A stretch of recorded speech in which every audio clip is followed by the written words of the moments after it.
she tells alikuwa ananiambia Regina na mimi naendanga huko Kayole naendanga kutega huko wanaume. So me I want you to join me or you leave my house. So siku moja tukaenda nao wakaniambia twende tukatembee. Him, his brother, we went to a certain club huko Kayole. I met a DJ guy. We started a relationship. It was a relationship. I can see you smiling. No, yeah. It was actually my first relationship. Took as a relationship. This guy it was not a relationship that was a genuine one. This guy supports you, una job. This guy would buy you food. Unaona? In a life in a song. So he would encourage me and nitakupatia fare do ende home sijui nini. Sasa huyu DJ akakuja akatukana Wambo. Na unajua nguo zangu bado zinakaanga kwa Wambo. Akaniharibia. So baba akakuja akaniambia Regina hebu jipange wenda zako sijui nini utafanya nini. Simi nikatoka nikaenda kwa ile home yetu tu. Kwa ile house yetu ya Buruburu. So yeah, that is before we had come to Nairobi when I was in Form 1. Yeah. But luckily I have a memory that I don't forget things. Nikaenda mpaka huko kwa hiyo home yetu nikakaribishwa. I explained to my lady the DD that was there, but I didn't tell her entirely everything. Ningejichomea. Yeah. I just explained to her my brother has chased me away. I don't know where to go. So she called our mother. Unajua sasa our mom in Mombasa ndio alikuwa na mkila mizigo yetu. So she sent someone to bring money. Nende nikatafutia ID ushago. Sasa unaweza imagine nimepotea from December. From November, end of November, December, January. So imefika kitu almost July. No one in my family knows where I am. Nobody knows. People are looking for me, but where do they get me? So I decided to go home. Hey, my shosho was happy to see me. Regina umekuwa wapi? Na nimeona saa hiyo. Wewe sema ni yule mtu alikuwa huko kwa mashido huko kwa Salama na ngangana life. Luckily I thank God during that time I never got pregnant. Sikupata mimba. I thank God for that.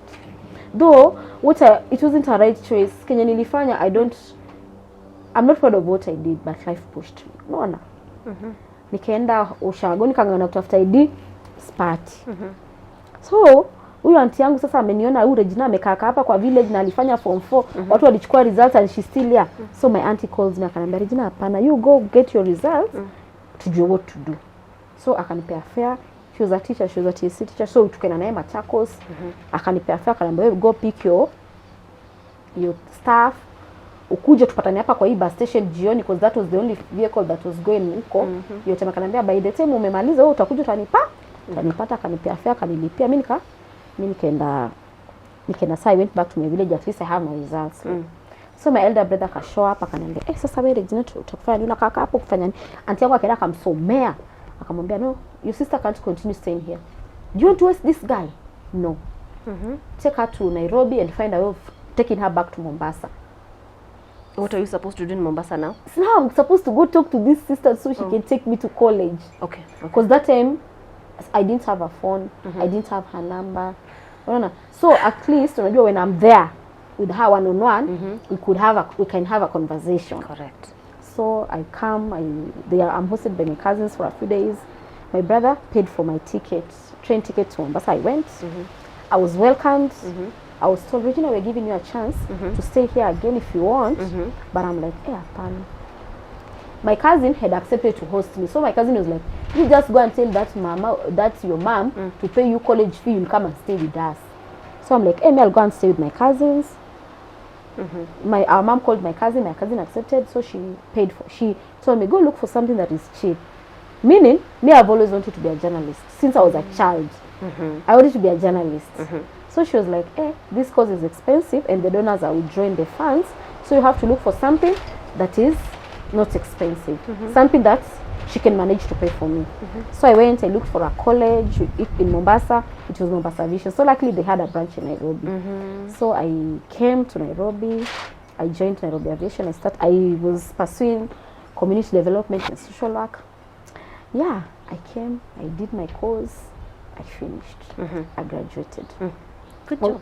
Although there were just challenges, but there were not as many. These challenges as course like what was behind, what I had left behind. So in that process after college, when I was in college, I met that husband of mine now. I met my husband. We started dating. Then I don't know what happened. I think I double dealt my boyfriend. I got pregnant. What do you mean you think? Yeah, that is what I did. My boy, actually, he's actually late. My late husband was seeing someone else. So I found out that he was seeing someone else. So what is the point of being with someone who is with someone else and I'm faithful to him? So me, I just left him and I started dating someone else. I got pregnant. So the one who got me pregnant was like, Regina, you have to abort. My cousin is like, Regina, Pan, you're not going to do this. Why do you have to abort this baby? You finish school. You just give birth and then child will grow. Don't do it. So I'm like, hey, Pan, I'm still young. Me, I don't think. Imagine I'm from college. I've not had an attachment. I've not done anything about my life. The only thing I'm doing about my life is this marketing, sales jobs. Though they were good, at least you're getting money to pay. Because my cousin's job had gone down. So at least I had a way of surviving. So like my cousin is like, Regina, no, you can't abort this. How old were you at this time? I was 22. So like, and I remember my mom, before, when I was still in college, she was like, she came and told me, Regina, please don't get pregnant. I'm like, yes, I'm going to do my best. She was like, I do have a boyfriend. I'm like, yes, please don't get pregnant.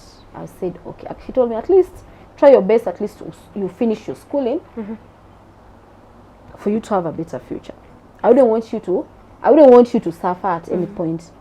So I just took that advice. At least I had graduated from college. So I got pregnant in, I think January, February. So I tell this guy's like, oh no, I don't want to be a father. I can't take responsibility. Just have an abortion. And that person is my neighbor. We live here. We live in the same flat. This is the guy that you befriended after you found out that your husband... my husband. Yes. Not husband, but then he was my boyfriend. Yes. He was with someone else? He was with someone else. Okay. Yeah. So I actually got that information from his mother, because he had also introduced me to the mother. So the mother is like, hey, your boyfriend is seeing someone else and they're probably living together. So there was also actually evidence that there was someone else. God. Okay. I even found out from a friend. I asked him, just be open with me, tell me what is going on. He tells me everything. I'm like, okay. So I just left. That was painful. It was. I didn't even ask for an explanation, because every time I would call this guy, he would not pick my calls. I was not so much into phones. So I just let it go. My cousin was like, Regina, chana na yeye. So actually my cousin is a very important part of my life. Her name is Purity. She's always been there. So she was like, Regina, you'll be okay. You just go home, stay with my mom, give birth to the baby, leave her with my mom if you can. Wow. And come, we'll hustle. That's a good support system. Yeah, so I just went to the village. So when it got to that point that my cousin is no longer stable, he can't afford to pay rent, tujipange. My cousin left and went to a friend. Me and my pregnancy, a lady hosted me. She had a house that she was paying deposit for. So she hosted me for some time. Then, I had done a promotion job for you. It was called Econet. So I had not been paid. They were supposed to have paid us in December the previous year, but they had not paid us. We did the job in 2018, December, but they had not paid us. I think it was this, they were like, come in January, Regina doesn't have a phone. How am I even going to know that people are being paid? That's true. So I just ignored it. I said, since it's my money, I'll find it there, because I had worked. So I'm here, I'm stuck. I don't have money. I don't have what I remember. Hey, those guys have my money. I had a number. I had reached somewhere else. Hey, Jamo, how come you've never called me to come pick my money? He's like, why did those guys never called you, and your colleagues were paid in January? Oh my gosh. Come collect your money. That is like in April. So I went, I picked my, I think 5,000, 6,000. I came and stayed in that house. At least I was feeding myself. Yeah. So there's this lady that is called Maureen. I was coming from the shop. I met her. She's stranded. I'm like, and I had known Maureen. You knew her from? I knew Maureen from my neighbors. Okay. He was dating someone that was our friend, like from the same place that we used to live. So Maureen is like, I'm pregnant. Juma amenidam. Mamangu amenifukuza. I don't even know where I'm going to sleep. Juma has gone to Uganda. I don't know where to sleep. I told her, you just come. Tuko na nyumba. Tuko na nyumba. Si nimepewa nyumba hata silipi rent. So we came, we shared, nikamwambia. Me, I told her, Mimi, as you see me here, Me, I'd leave this place anytime. But what I'm telling you, just go back to your mother. She will not kill you. She will not do anything to you. Just go back. Tell her that you're sorry for whatever you did. She will not chase you. She will not kill you. What is the point of running away? So by then I had left, I think I had 3,000 shillings left. I told her, she was like, okay, I don't even have clothes for my kid. What do I even do? I told her, where? Can we go to Gikomba and buy stuff? I'll buy for you. Oh, wow. So we shared the money that I had. I bought stuff, I bought for her. We came back, we washed them. She left the following day. She told me, Regina, one day, God is, I'm just going to look for you one day. We lost contact, Evo too. She later on, I think I had her number written somewhere. I called her. She told me she gave birth to a baby boy. She was like, I just hope we meet one day. So life continued. I'm here with my pregnancy. I have to go back to the village, but I don't want to. I'm just imagining. Sasa niko na mimba. When I was not pregnant, I was going through hell. What happens to me when I'm pregnant? So my cousin was still like, talking to me and I'm like, Regina, just go home. Mama hizi kufanya kitu. Her mom is that cool mother that hananga mambo mengi. She was like, Enda, go home. My auntie is like, Regina, just go. That auntie of yours will not do anything to you. The only problem, if you go to, like, if I go to my mom's place, like my maternal grandmother's home, that is where I could get problems because of my sister-in-law. So I went. I went. Now I was thinking of aborting this pregnancy. It was at 5 months. So I'm like, I'm young. How do I even run this life?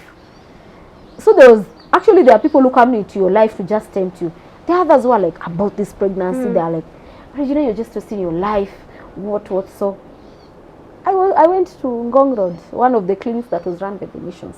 So that lady was like, hey, Regina, you're going to die. Don't do this. The pregnancy was at 5 months. So she stopped me and I said, it's okay. She called her mom. Do you know your daughter is pregnant? She even came to my clinic. She wants to have an abortion.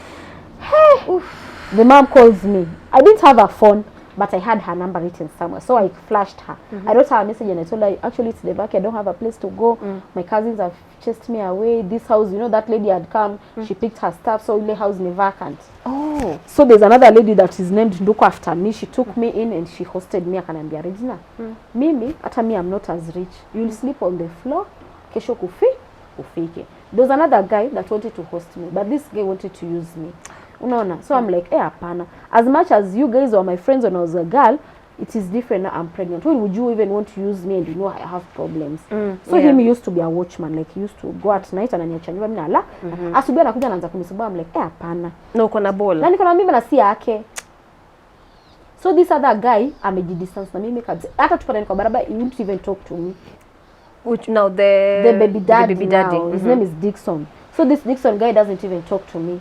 Ako tu. Now what happened to your boyfriend at that time? My boyfriend we had separated. Like we had when separated. He discovered. No, he didn't even know that I was pregnant. We never used to even talk. So my pregnancy thing, it's just me and my cousins and these friends that we never used to live in the same area. Him used to live in Daroras, we used to live in Isilu. So he doesn't even know I'm pregnant or anything.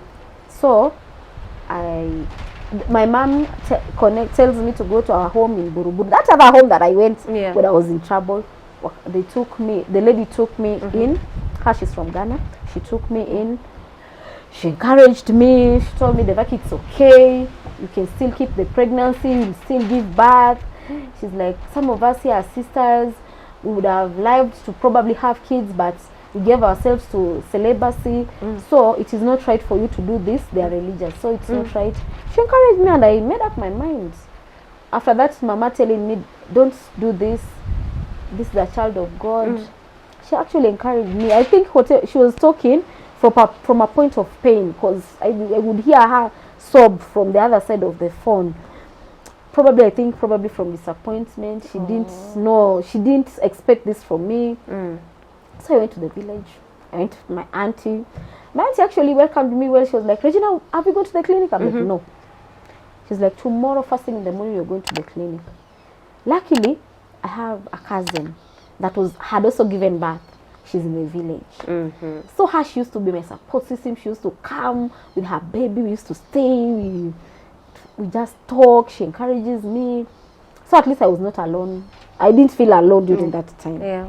So I came, I gave birth to my baby. She was very beautiful. This lady used to support me partly because, you know, she has a responsibility of other kids from the home. Yeah. So every time I was very in need, I would tell her, it's like this, like this, like this. She'd support me, just start kidogo. My life moves. So when my daughter was 9 months, I had left my ID in Nairobi. One of our sisters was getting a job for me. I don't even have my ID.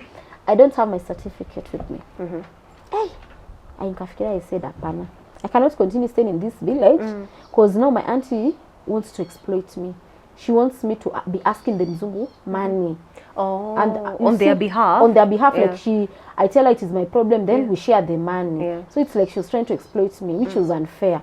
Because I'm their family. Those people have educated me. This point of life, it's not even their responsibility. That's true. So I'm like, apana. So I talked to my mom. I told her, these people are disturbing me here. They're telling me to ask you for money, and I know you have a lot of responsibilities. What do I do? What she told me was, Regina, just leave that place. Go to a town. Go look for a life somewhere else. You don't have to get stuck with those people that want to exploit you. For her, she doesn't believe that you can force someone to do something that they don't want. You can force someone to start extorting someone. Like, she has her values. Yeah. So I got courage. I got the courage to at least make a change. I called one of our sisters. She used to live in Ngong, in Jamhuri. I tell her, Karuna, I'm coming for my ID. She's like, okay, come. Are you going to host me? She's like, okay. How long are you coming to stay? I'm like, I'm just coming for a week. So this time you're planning to move with your child? I'm coming to Nairobi to collect my certificates. That is what I have told. That is not, I had not left. I didn't tell anyone that I'm leaving this place. I'm going to Nairobi forever. Okay. I have left my clothes. I just carried my child, her clothes, and my suitcase. I'm coming to Nairobi to collect my certificates. So she's like, okay, how long are you planning to stay for a week? I come, she carries me like her sister. She's not my biological sister, but since we were brought up in the same setup, we'll always be sisters. So she treats me well. I go to the college. These people don't even want to give me my certificate. I'm here with this 9-month baby. I'm up and down. I told these people, if you're not giving me my certificate, I'm just going to call my mother to sue you. Then they gave me my certificate. Later on, after they told me, just come back after a week. They gave me my certificate. I have my ID. So my sister tells me, what are you going to do in the village? So you tell Didi to pay for you a house so you can start hustling at least. Don't go back to the village, because at least if you start from somewhere, you'll be okay. I talked to her. She gave me money. I rented a house in Kawangware, a place called Gatina. So now the problem comes. I have a baby. I have my certificate, but I don't even know who to leave the baby with. I stayed in Nairobi for like, I think 3-4 months. It's in Kona Iwezi. So I went back to the village. But going back to the village, I went back to our home. So I'm in the village. You know, that one has created a conflict between me and my grandmother. So this was not even in your awareness that they were intending to take your baby away from you? They were intending to take my baby away because they believed that I was too young to handle this child. They didn't believe that it was time for me to have a baby. They thought I was I think a responsible mother, that I couldn't handle this kid. I couldn't look for a job. Like, those people just judged me harshly. So I'm like, I'm here. I'm on my own. So I have to look for a job. I got a job in a butcher in the village. So I used to work in this butcher setup. They had a hotel that was cooking soup, which was a ng'ombe. So I had to do that. So nikakuwa nenda job. Nalikuwa 150 kwa siku, 200 nenda job na hustle. Nakuja na provide hawa watu to these people. I used to leave them with my kid, of course. So I just provide for these people. So it got to a point that hii job ikaisha. It wasn't doing so okay. Alafu this auntie of mine she was not really, hakuwa inibeba kama mtoto wake at that point. She was bitter. So it's like, hey, msichana, unajua Jackie, huwezi ni blame ukiniambia tuende kwa shamba na mimi sijailima all my life. How do you even expect me to go and dig na mimi sijui?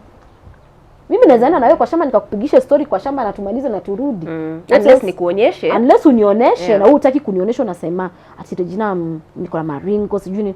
Me Jackie, I remember the first time I went to my village, I was dressed in a trouser. I mean, nimevaa tu hivi. It was that village setup that it was in 2002. Those people don't even wear trousers.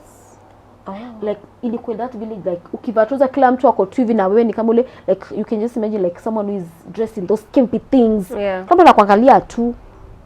So unajua sasa later on when things are going, things are okay.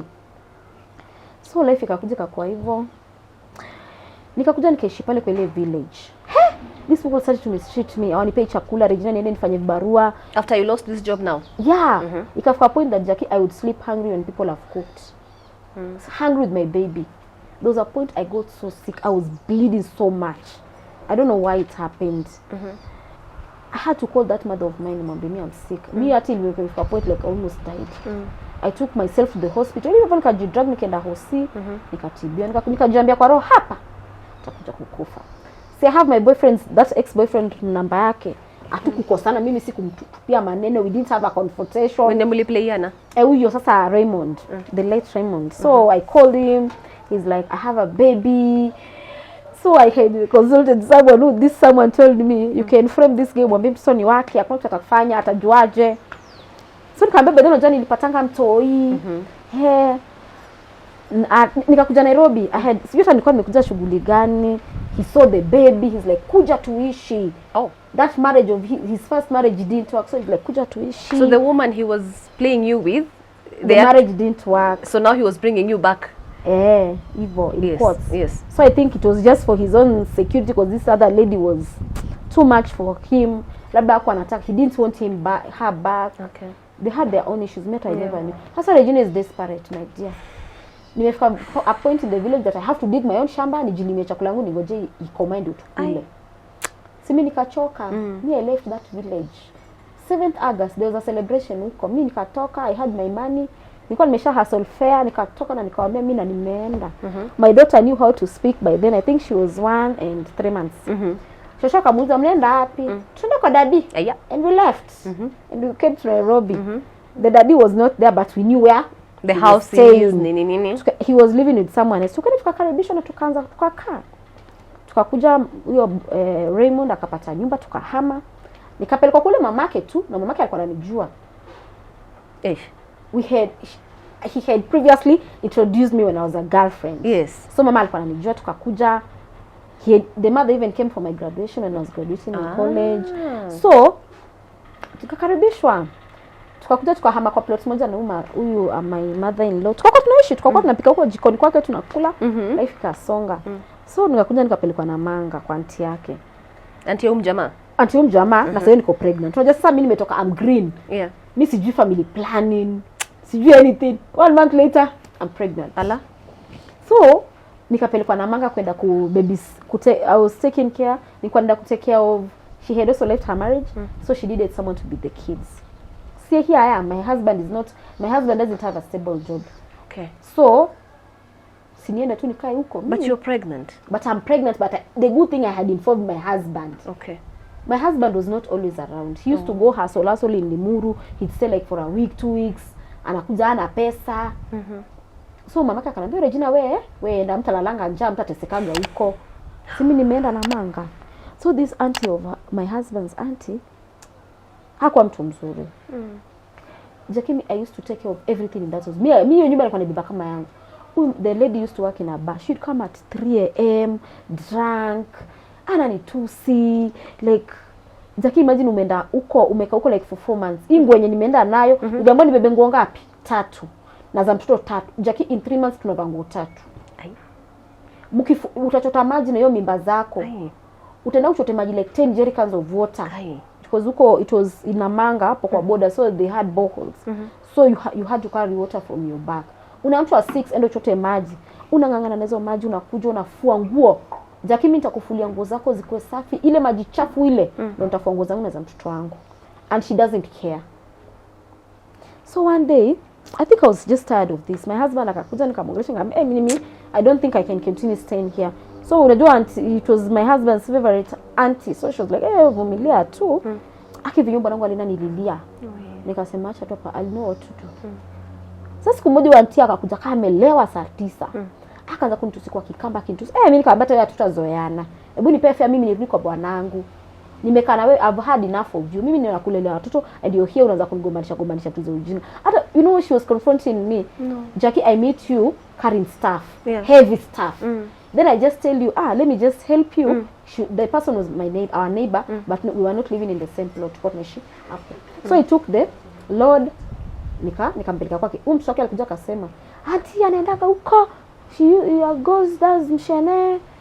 Nikusaidia, ulikuwa unasaidia. Nani tu nilikuwa namsaidia tu genuinely. I didn't even stay there for more than 5 minutes because it was just putting the Lord on her door because she had heavy stuff. So I'm like, me, I want to go back to Kenya. Me, I'm just tired because we are on the Tanzanian side. This mother threatens to beat me up. So unajua mimba inile, I'm vomiting every day. Ni ile ya nausea kila saa? Yes. Jaketa nikikuona and I don't think I like you, I'll just vomit. If I eat, I vomit. It was just bad. So I'm like, nimekonda, imagine kazi yote, unavumilia tu. Those people would eat. First priority ni watoto wake, the 2 kids. Wakule, wakimaliza, wakishiba na watoto wangu na mimi ndio tukule. Which was unfair because me, I do everything for you. Hata kama nifanye kazi analipangwa. Me, you're not even paying me. You don't even have a right to treat me like that. You don't even pay me. Hey, venye sasa imefika point that they are chasing me in the middle of the at night. It was like at 9. Nitaenda. They told me to the police. We went to the police station. To the police station side in Namanga side. Those people, I'm telling you, Jackie, the policemen from Tanzania are very good. Walinipokea vizuri, wakaniambia, "Mama, what is the problem?" I explained to them. Wakaniambia, "Fanya hivi. This lady who has brought you here, just go sleep at her place. We are going to handle this thing tomorrow. Be here by 7. That is what happened. So when it was at 3 a.m., I had this auntie calling another lady called Frida. And that's our neighbor. Her name was Frida. She was like, "Frida, is Regina there?" Apana. So she doesn't know niko kwa huyo, that girl that was called Asha. Hey, in the morning, so where Asha was staying was on the way to the bathroom, on the way to the toilet. Utafunga mtoto mdomo, the baby Janet started talking. So akasikiwa akiongea. Akajua niko hapo. Sisi tukaamka, me I didn't even care. As we woke up, we went to the police station. The lady was summoned. Akuja. Akakuja kama amepack stuff zangu, which was okay. Because I wanted to come back to Kenya. Amepack stuff zangu, amekuja nazo, anaambiwa nipatie pesa, niende wapi nirudi zangu home. Unaona? Anasema yeye atanipatia only 11,000 za Tanzania. Which is almost like 450, 500. Unaweza imagine from Namanga to Nairobi, that time was 450 shillings. The policeman asked her, "Yes, sasa. This lady has been with you for almost 4 months. You're giving her 10,000 to come back to Kenya. She has a baby. How do you expect this lady to even buy something for her baby in the car? It is morning. She has not even had breakfast." She said, I don't have money. The policeman gave me money, like extra money. They told me, "Take this, go to the exchange the money, buy something for your baby." Wow. A certain lady. That was her. And the previous night they had given me like 5,000, like almost like 200. I buy supper.